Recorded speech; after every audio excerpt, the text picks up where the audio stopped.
एक सुंदर रात्र होती, जेव्हा तारे सांगत होते दोन प्रेमिकांची गोष्ट, तर हीच रात्र कोणाचे तरी हृदय तोडण्याचा प्रयत्न करत होती. विचारात हरवलेली मुलगी सविता आणि स्वप्नात हरवलेला तरुण अनूप एकमेकांना भेटला.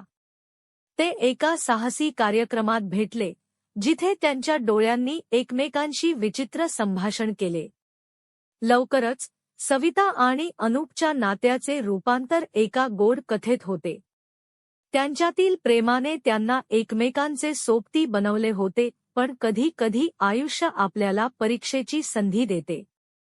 एके दिवशी एक वादळ आले ज्याने त्यांचा जीव हादरला. अनूपने आपली लवकरच विवाहित पत्नी एका अपघातात गमावली. या घटनेने त्यांच्यातील आनंद उद्ध्वस्त झाला.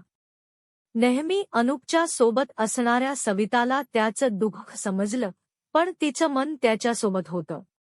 तिने अनूपचा आधार बनण्याचा प्रयत्न केला, परंतु त्या दुःखद काळात अनूपने आपला आत्मा गमावला. दिवस गेले आणि अनूप हळूहळू स्वतःला हरवू लागला.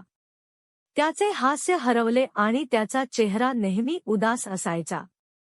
त्याच्या चांगल्या सवयी आणि त्याच्या बैठका, ज्या पूर्वी प्रकाशात चकाकत होत्या, त्या आता गप्पांमध्ये हरवल्या होत्या. सविताला पाहून तिचेही हृदय तुटले, कारण ती तिचे असे प्रेम पाहण्यास असमर्थ होती.